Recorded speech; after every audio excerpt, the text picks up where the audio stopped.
রাসূলুল্লাহ সাল্লাল্লাহু আলাইহি সাল্লাম বলছেন, তিলকা সালাতুল মুনাফিক, ওই নামাজ মুনাফিকের নামাজ। ইয়ারকুবু হাত্তা তাগরুবা শামস, আসরের নামাজ না পড়ে যে অপেক্ষা করতেছে, অন্য কাজে ব্যস্ত আছে, এরই মধ্যে সূর্য ডুবে যাচ্ছে, সূর্য ডুবার কাছাকাছি। হাত্তা কানাত বাইনা কারনাই শয়তান, সূর্য ডুবার সময়ে শয়তান তার দুই শিং সূর্যের পাশে বাড়াইয়া দেয়। আল্লাহ নবী সাল্লাল্লাহু আলাইহি সাল্লাম বলেন, কামা ফানাক্কারা আরবাআন, সূর্য ডুবে যায়, এই সময় ওই আসরের নামাজের জন্য দাঁড়াইয়া 4 রাকাতে যেন 4টা ঠোক্কর মারছে। লা ইয়াযকুরুল্লাহ ইল্লা কালিলা, ঠিকমতো তাসবিহগুলো নামাজের আদায় করে নাই। রাসূল বলছে 3 বার, ওইটা মুনাফিকের নামাজ, মুনাফিকের নামাজ, মুনাফিকের নামাজ, মুনাফিকের নামাজ। তাইলে কি বোঝা গেল দোস্ত?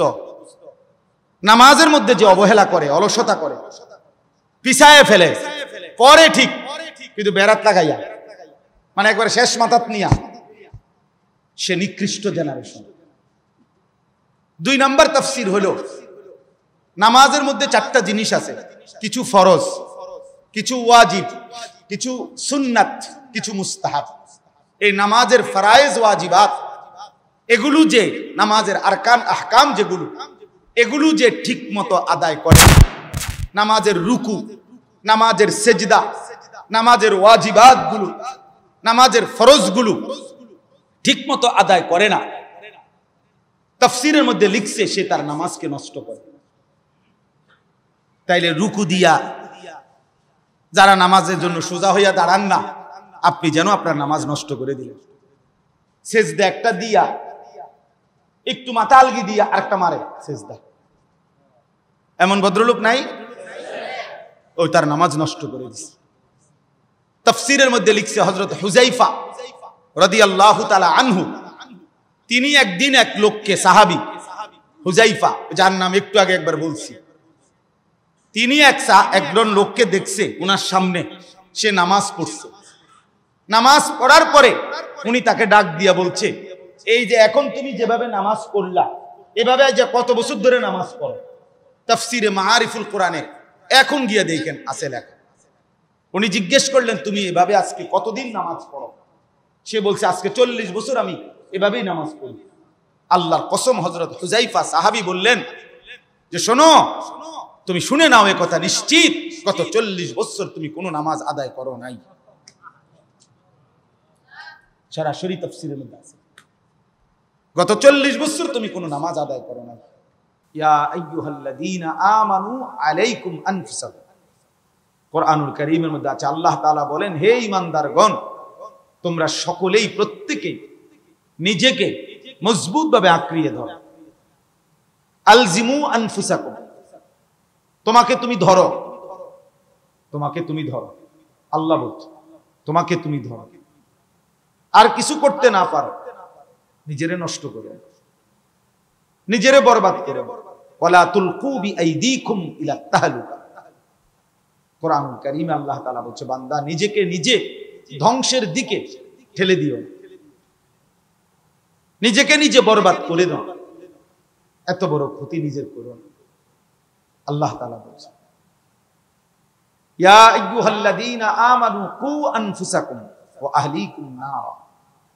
আল্লাহ বলছে, হে ঈমানদারগণ, প্রত্যেকেই নিজেকে বাঁচাও জাহান্নামের আগুন থেকে, এবং পরিবারের সদস্যদেরকে বাঁচাও জাহান্নামের আগুন থেকে। আলাদা করে বলছে আল্লাহ, নিজেকে বাঁচাও জাহান্নামের আগুন থেকে, এবং পরিবারের সদস্যদেরকে বাঁচাও, স্ত্রী সন্তানকে জাহান্নামের আগুন থেকে।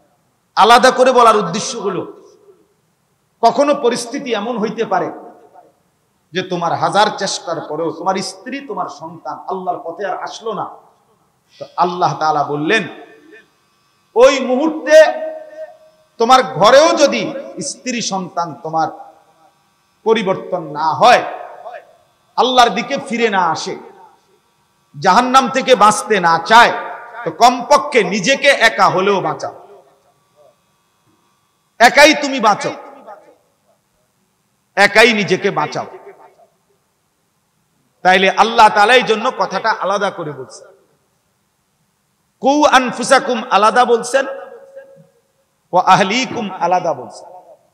তোমার নিজেকে বাঁচাও, এরপরে বলছেন এবং তোমার পরিবারের সদস্যদেরকে বাঁচাও। এই জন্য ভাইয়া, এই পৃথিবীর কেউ যদি তোমার কথা না শুনে, এমনকি তোমার ঘর, তোমার পরিবার, তোমার স্ত্রী সন্তান, আল্লাহ তাআলা বলছে তবুও মুমিন নিজেকে বাঁচাও, একাও বাঁচাও, তবুও হাল ছাইরো না। তুমি একা হলেও আল্লাহর দ্বীনের উপরে থাকো। হাদিসের মধ্যে আছে হযরত হুযায়ফা রাদিয়াল্লাহু তাআলা আনহু, একজন বিখ্যাত সাহাবী হুযায়ফা, লম্বা হাদিস। তো ওই হাদিসের লাস্ট অংশে হলো এই সাহাবী নবীজি সাল্লাল্লাহু আলাইহি সাল্লামকে একদিন জিজ্ঞেস করছেন, ইয়া রাসূলুল্লাহ,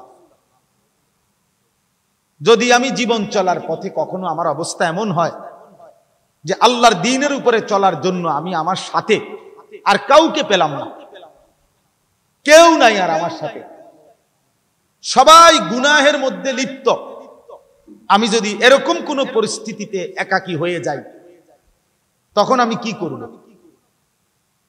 নবী সাল্লাল্লাহু আলাইহি ওয়াসাল্লাম বলছেন, ফাতাজিলিল ফিরাকা কুল্লাহা, তখন সব মতবাদ, সব দল, সব গ্রুপ সব ছেড়ে দাও, সব ছেড়ে একাই তুমি গাছের শিকড়, গাছের গোড়ালি আঁকড়াইয়া আল্লাহর দ্বীনের উপরে টিকে থাকো। একা একা হলেও টিকে থাকো। এই জন্য দোস্ত, এটা বোঝা দরকার। অনেক ছেলে আসছো, যার যার পথে যার যে চলে যাবো, আমরাও আমগো পথে চলে যাবো ভাইয়া। রাস্তায় অনেক জ্যাম, অনেক কষ্ট করে আসতে হইছে, সবাই ব্যস্ত, সবাই ব্যস্ত। এই জন্য বললাম, একা হলেও শেষ পর্যন্ত নিজের দিকে যত্নবান হওয়া, নিজের ঈমান, নিজের আমল, নিজের আখিরাত, নিজের করণীয়, নিজের কর্তব্য, নিজের গন্তব্য, এতটুকু যদি কেউ না বুঝে, প্রিয় ভাই, সে মুসলমান হয় না, হয় মানুষ থাকে না। আফা হাসিবতুম আন্নামা খালাকনাকুম আবাসান, আল্লাহ তাআলা বলছেন, বান্দা তুমি কি এই ভেবেছো যে আমি তোমাকে অনর্থক বানিয়েছি? তো এটা কি করতেছো তুমি? তুমি এটা কি করছো বান্দা? মুসলমান পরিচয় দিয়ে এক ওয়াক্ত নামাজ পড়ে না, হে মুসলমান, তুমি এটা কি ভাবলা? মুসলমান পরিচয় দিয়ে কোনোদিন হালাল হারামের কোনো পার্থক্যই করলা না। 40 বছর 30 বছর যা পাইলা তাই কামাই করলা, হালাল হারাম, জায়েজ না জায়েজ, সুদ কিস্তি, সব কিছু যা পাইলা সব কামাই করলে, এটা মুসলমান? কি ভাবলা বান্দা? বলো নওজোয়ান, তোমরা অনেক ছেলে আছো, সারা দিনে যাদের, সারা দিনে একবারও একটা সেজদা যাদের কপালে নাই, একটা সেজদা, এক ওয়াক্ত নামাজ ফজর থেকে এশা, এক ওয়াক্ত নামাজও যে পড়লা না আজকের সারা দিনে, নাফরমান, তুই মানুষের বাচ্চা হলি কেন? তুই কোন মার ঘরে জন্ম নিছ? তোর মতো জানোয়ার কেমনে মুসলমান পরিচয় দিলি? তোর মতো হাইওয়ান, তুই কিসের মুসলমান? তুই কিসের মুসলমান? তোর মতো নিকৃষ্ট, নির্লজ্জ, বেহায়া আল্লাহর জমিনে তো কোনো কুত্তাও হয় না, কোন কুত্তাও তো এরকম হইতে পারে না। কুত্তাও যদি আল্লাহ তাআলা সেজদার হুকুম দিত তো সে দিত, তাকে তো আল্লাহ সেজদার হুকুম দেয় নাই, এই জন্য সে সেজদা দেয় না। তুমি নাফরমানের তো আল্লাহ সেজদার হুকুম দিছিল, দিলা না কেন? তোমার তুলনা তো জানোয়ারের সাথে হয় না। এই জন্য তো আল্লাহ বলছে বালহুম আদাল, ওই জানোয়ারের চাইতে নিকৃষ্ট। ওর উদাহরণ নাই, ওর তুলনা কুকুরের সাথেও না, ওর তুলনা শুকরের সাথেও না। আল্লাহর কোন সৃষ্টির অন্তর্ভুক্ত না। বলো মিয়া, এত বিবেকহীন কেমনে হইলাম? আফা হাসিবতুম আন্নামা খালাকনাকুম আবাসান, কি ভেবেছো বান্দা আমি তোমাকে অনর্থক বানিয়েছি? তোমাকে আমি একদিন, আমি আল্লাহ 1 সেকেন্ডে চাইলে পারি, কুন ফায়াকুন, আমি হও বললেই হয়ে যায়। সেই আমি 9 মাস কেন লাগাইলাম? 9 মাস লাগাইলাম। আরে বলো কি ভাঙবা? নিজ হাতে, খালাকতুহু বিয়াদিয়া, আল্লাহ বলেন আমি আমার নিজ কুদরতি হাতে আমার বান্দাকে আমি বানাইছি, আমি বানাইছি বড় যত্ন করে। 1 ফোঁটা নাপাক পানির মধ্যে এত চমৎকার ডিজাইন পৃথিবীর কেউ কল্পনাও করতে পারে না। ইন্না খালাকনাল ইনসানা মিন নুতফাতিন আমশাজ, বীর্যের 1 ফোঁটা থেকে আমি আল্লাহ তাআলা মানুষকে বানিয়েছি।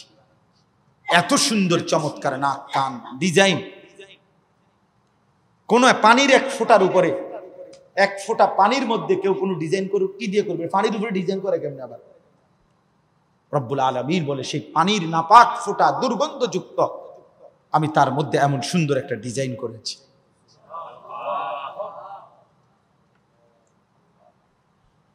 কেমনে ভুলে গেল? মা গাররাকা বিরাব্বিকাল কারীম, আমার মতো মেহেরবান দয়ালু মাওলা 24 ঘন্টা যে তোমাকে অজস্র অগণিত নিয়ামত দিচ্ছি, এই আসমান জমিন, এই চাঁদ সূরজ আলো বাতাস,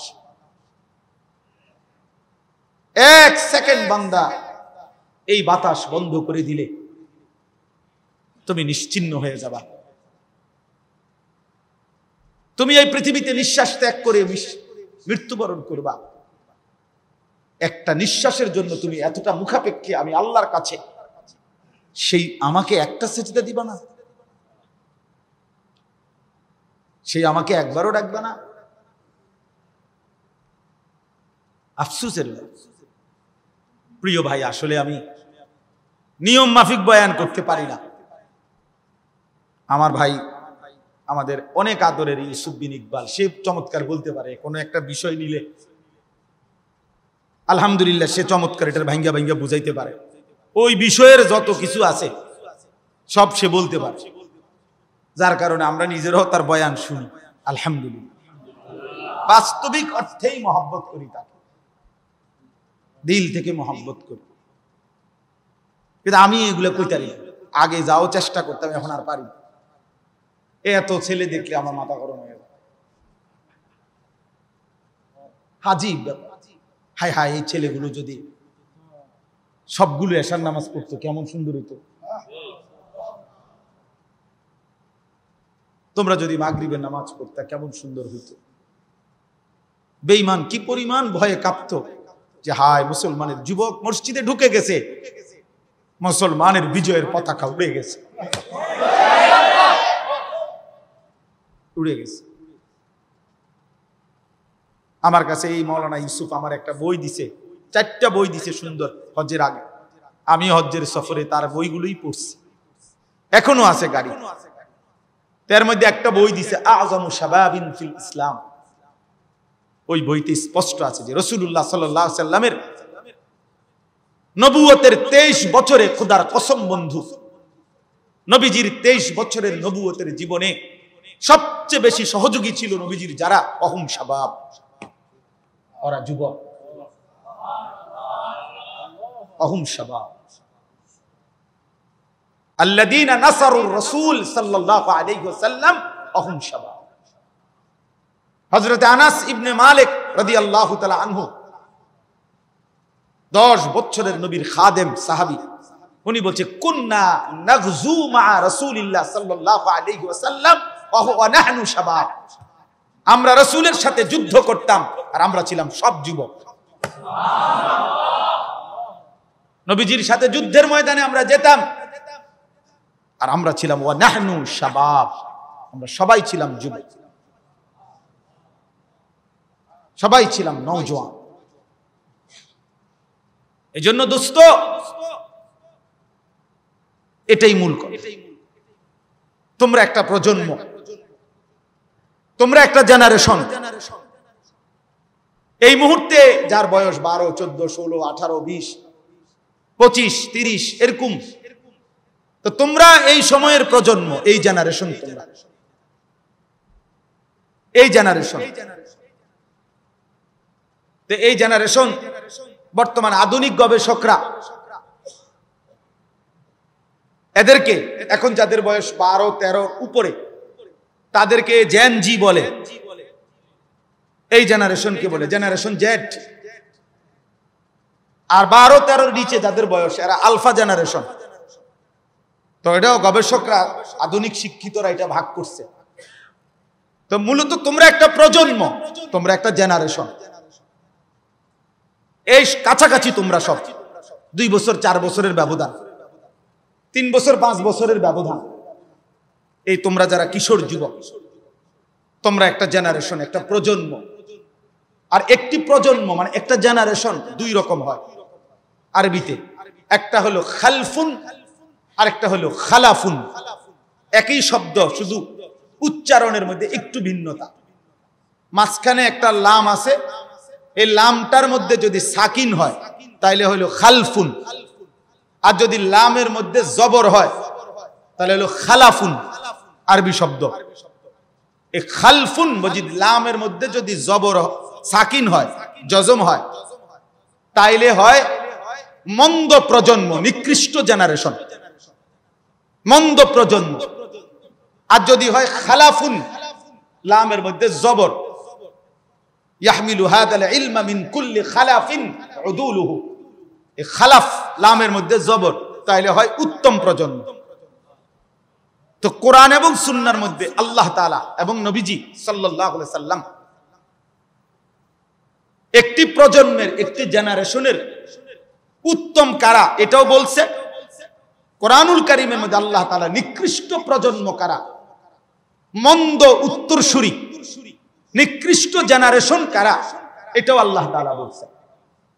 তো আমি সূরা মরিয়ম 17 নম্বর পারা 19 নম্বর সূরা, সূরা মরিয়ম, এই সূরার 59 এবং 60 এই 2টা আয়াত পড়ছি। এই 2 আয়াতের মধ্যে আল্লাহ তাআলা 59 নম্বর আয়াতের মধ্যে খালফুন কারা মানে মন্দ প্রজন্ম, নিকৃষ্ট জেনারেশন কারা, একটি সমাজের মধ্যে ওই সমাজের নিকৃষ্ট জেনারেশন, মন্দ জেনারেশন, মন্দ উত্তরসূরি, মন্দ সন্তান কারা আল্লাহ তাআলা এখানে বলছেন। ফাখালাফা মিন বাদিহিম খালফুন, এই যে খালফুন, ওই লামের মধ্যে কি সাকিন, এই আয়াত আল্লাহ তাআলা বলেন অতঃপর আসলো মন্দ প্রজন্ম, নিকৃষ্ট জেনারেশন, মন্দ উত্তরসূরি কারা, তুমি আন্দাজ করো, তুমি তোমার সাথে মিলাও। আল্লাহ তাআলা বলছে 2টি বিষয় যার মধ্যে আছে, সে হলো মন্দ জেনারেশন, নিকৃষ্ট, এই সমাজের সবচেয়ে নিকৃষ্ট মানুষ সে। 1 নাম্বার আদাউস সালাহ, প্রতিনিয়ত যারা তাদের নামাজ নষ্ট করে দেয়, যারা তাদের নামাজকে নষ্ট করে দেয়, আল্লাহ তাআলা বলছেন তারা নিকৃষ্ট জেনারেশন, মন্দ প্রজন্ম। প্রিয় ভাই আমার, খুব দ্রুত আমি বুঝাইতে চাই এই এক কথা। 1 নম্বর কথা হলো তাফসীরের মধ্যে আছে, এখানে নামাজ নষ্ট করে দেয় এ কথা বলেছে এরা নিকৃষ্ট প্রজন্ম।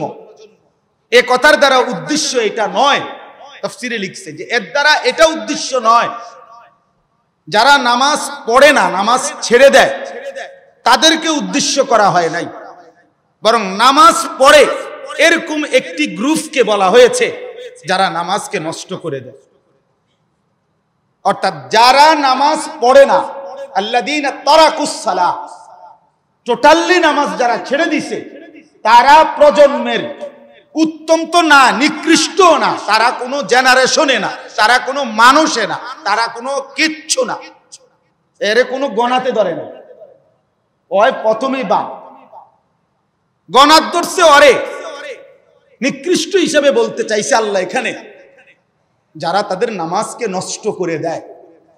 তাফসীরের মধ্যে লিখছে নামাজ নষ্ট করে দেয় মানে কি? এক নাম্বার, যে ব্যক্তি নামাজকে যথাসময়ে আদায় করে না, ইউআখিরুনাস সালাহ, তাখির করে, নামাজ সবসময় দেরিতে পড়ে। নামাজ সবসময় কখন পড়ে? দেরিতে পড়ে। আল্লাহ তাআলা বলেন ওরা ওই সমাজের নিকৃষ্ট মানুষ। ফাওয়াইলুল লিল মুসাল্লিন আল্লাযীনা হুম আন সালাতিহিম সাহুন। আল্লাহ তাআলা বলেন ওই নামাজীদের জন্য জাহান্নাম। ওয়াইল, জাহান্নামের একটি গুহা, জাহান্নামের একটা অংশ, জাহান্নামের ভীষণ আযাব। আল্লাহ তাআলা বলছে তারা আল্লাযীনা হুম আন সালাতিহিম সাহুন, যারা তাদের নামাজের মধ্যে সাহুন, অলস, নামাজকে সব সময় দেরি করে, নামাজকে সব সময় দেরি করে। জোহরের আজান হইছে 1টা বাজে, এবারে জোহরের নামাজ পড়তে গেছে 4:15 বাজে, এখন 4:30 বাজে, ওটা নামাজ পড়ছে লুঙ্গিটারে বইটা গামছা একটা কান্দে দিয়া রুকু সিজদা 3-4টা মেরে দিল। এটা নামাজ হইল আর কি কইতাম হুজুর, সময় কুলাইতারি না। এতক্ষণ গরু গোসল করাইছে, গরু গোসল করাইছে। গরু গোসল করানোটা খুব দামি দরকারি বিষয়। তো নামাজকে এরকম প্রতিনিয়ত যে বিলম্ব করে আল্লাহ তাআলার কোরআনের ভাষায় তারা নিকৃষ্ট মানুষ, নিকৃষ্ট মানুষ। আদাউস সালার অন্তর্ভুক্ত, আদাউস সালার অন্তর্ভুক্ত নামাজকে বিলম্ব। আচ্ছা, হাদিসের মধ্যে আছে, কোরআনেও আছে, যে ব্যক্তি নামাজে অবহেলা করে, আল্লাহর কসম, আল্লাহও বলছে, নবীজিও বলছে, সে মুনাফিক। ইন্নাল মুনাফিকিনা ইউখাদিউনা আল্লাহ ওয়া হুয়া খাদিউহুম ওয়া ইযা কামু ইলাস সালাতি কামু কুসালা। কোরআন শরীফে আল্লাহ মুনাফিকের 1 নম্বর পরিচয় বলছে, মুনাফিক সে যে নামাজ পড়ে অলসভাবে। নামাজ পড়ে কিভাবে? তাহলে নামাজ যে পড়ে না তার ব্যাপারে বলে নাই, কথা বলেন না কেন? তারে মুনাফিকও বলে নাই। তুই কোনো মানুষে না বেটা, তুই কোনো কাতারে নাই, তোর কোনো আলোচনাই নাই। আলোচনা ওই ব্যক্তিরে যে নামাজ পড়ে অলসভাবে, খামখেয়ালি করে। দাঁড়াইবার কথা 2 পায়ে, দাঁড়াইছে 1 পায়ে, এমনি বে, বুঝলেন? অলস নামাজের। রাসূলুল্লাহ সাল্লাল্লাহু আলাইহি সাল্লাম বলছেন, তিলকা সালাতুল মুনাফিক, ওই নামাজ মুনাফিকের নামাজ। ইয়ারকুবু হাত্তা তাগরুবা শামস, আসরের নামাজ না পড়ে যে অপেক্ষা করতেছে, অন্য কাজে ব্যস্ত আছে, এরই মধ্যে সূর্য ডুবে যাচ্ছে, সূর্য ডুবার কাছাকাছি। হাত্তা কানাত বাইনা কারনাই শয়তান, সূর্য ডুবার সময়ে শয়তান তার 2 শিং সূর্যের পাশে বাড়াইয়া দেয়। আল্লাহ নবী সাল্লাল্লাহু আলাইহি সাল্লাম বলেন, কামা ফানাক্কারা আরবাআন, সূর্য ডুবে যায়, এই সময় ওই আসরের নামাজের জন্য দাঁড়াইয়া 4 রাকাতে যেন 4টা ঠক্কর মারছে। লা ইয়াযকুরুল্লাহ ইল্লা কালিলা, ঠিকমতো তাসবিহগুলো নামাজের আদায় করে নাই। রাসূল বলছে 3 বার, ওইটা মুনাফিকের নামাজ, মুনাফিকের নামাজ, মুনাফিকের নামাজ, মুনাফিকের নামাজ। তাইলে কি বোঝা গেল দোস্ত? নামাজের মধ্যে যে অবহেলা করে, অলসতা করে, পিছায় ফেলে, পরে ঠিক, কিন্তু বেরাত লাগাইয়া, মানে একবার শেষ মাথাত নিয়া, সে নিকৃষ্ট জেনারেশন। 2 নম্বর তাফসীর হলো, নামাজের মধ্যে 4টা জিনিস আছে, কিছু ফরজ, কিছু ওয়াজিব, কিছু সুন্নাত, কিছু মুস্তাহাব। এই নামাজের ফরায়েজ ওয়াজিবাত, এগুলো যে নামাজের আরকান আহকাম যেগুলো, এগুলো যে ঠিক মতো আদায় করে, নামাজের রুকু, নামাজের সেজদা, নামাজের ওয়াজিবাত গুলো, নামাজের ফরজ গুলো ঠিক মতো আদায় করে না, তাফসীরের মধ্যে লিখছে সে তার নামাজকে নষ্ট করে। তাইলে রুকু দিয়া যারা নামাজের জন্য সোজা হইয়া দাঁড়ান না, আপনি যেন আপনার নামাজ নষ্ট করে দিলেন। সেজদা একটা দিয়া, একটু মাথা আলগি দিয়া আরেকটা মারে সেজদা, এমন ভদ্রলোক নাই? ওই তার নামাজ নষ্ট করে দিছে। তাফসীরের মধ্যে লিখছে হযরত হুযায়ফা রাদিয়াল্লাহু তাআলা আনহু, তিনি একদিন এক লোককে, সাহাবী হুযায়ফা, যার নাম একটু আগে একবার বলছি, তিনি একজন লোককে দেখছে ওনার সামনে, সে নামাজ পড়ছে। নামাজ পড়ার পরে উনি তাকে ডাক দিয়া বলছে, এই যে এখন তুমি যেভাবে নামাজ পড়লা, এভাবে যে কত বছর ধরে নামাজ পড়ো? তাফসীরে মাআরিফুল কোরআনে এখন গিয়ে দেখেন আছে লেখা। উনি জিজ্ঞেস করলেন, তুমি এভাবে আজকে কতদিন নামাজ পড়ো? সে বলছে, আজকে 40 বছর আমি এভাবেই নামাজ পড়ি। আল্লাহর কসম, হযরত হুযায়ফা সাহাবী বললেন যে শোনো, তুমি শুনে নাও, এ কথা নিশ্চিত গত 40 বছর তুমি কোনো নামাজ আদায় করো নাই। সরাসরি তাফসীরের মধ্যে আছে, গত 40 বছর তুমি কোনো নামাজ আদায় করো নাই। তোমার রুকু হয় নাই, তোমার সিজদা হয় নাই, তোমার নামাজের ফরআইজ ওয়াজিবাত ঠিকমতো আদায় হয়। আপনাদের যাদের সূরা কেরাত অশুদ্ধ, আপনারা নামাজের কি হালাত? আপনারা যারা আত্তাহিয়াতু শুদ্ধ পড়তে পারেন না, আপনাদের নামাজের কি হালাত বলেন?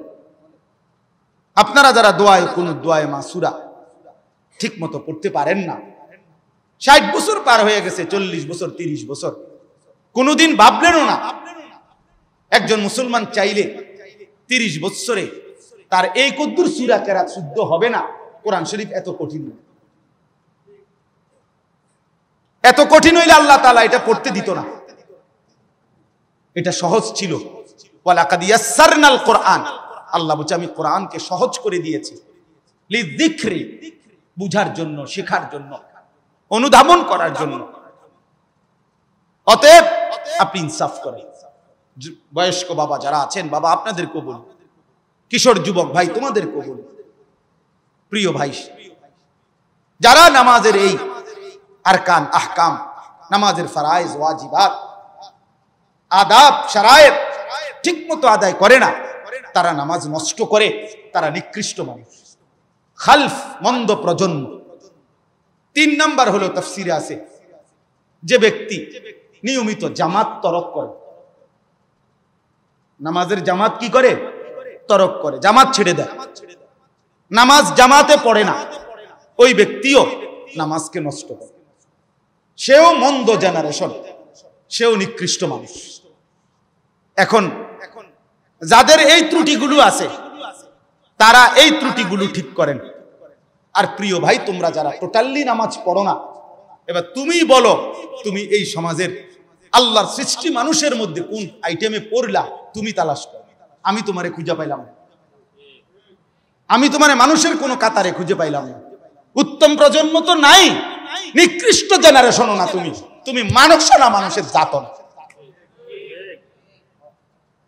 তুমি অন্য কিছু হইতে পারো, জীব জানোয়ারও না, জড় পদার্থ কিনা হে কইতারো তুমি, বাকি জীব না। কারণ আল্লাহ তাআলা তো বলছে বালহুম আদাল। এই জন্য দোস্ত আমার, বন্ধু আমার, প্রিয় ভাই, দিবানিশির এক আহাজারি আমার, সেজদা করো, সেজদা করো, সেজদা করো। সবাই এই পরিমাণ শাহওয়াত, এই পরিমাণ অবৈধ কামনা, বাসনা, নারী, ছবি, অশ্লীলতা, বেহায়াপনাতে মাতাল হয়ে গেছে বন্ধু, চারিদিকে, সমাজের চারিদিকে। হজ্জের সফরে ছিলাম, যে কয়দিন যাই খোঁজ খবর নিছি, দেশের খবর একটাই, হত্যা, খুন, ধর্ষণ, নারী নির্যাতন।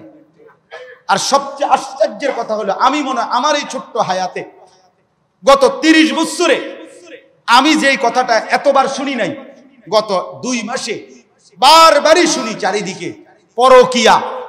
এটা এই পরিমাণ সমাজে বেড়ে গেছে, অসভ্যতা, যে স্বামী থাকতো নারী অন্য পুরুষের প্রতি আসক্ত, স্ত্রী থাকতো ওই জানোয়ার অন্য নারীতে আসক্ত, এটা খুব বেশি পরিমাণ বেড়ে যাচ্ছে, যার কারণে আপনজনকে হত্যা করতে পর্যন্ত লজ্জিত হচ্ছে না।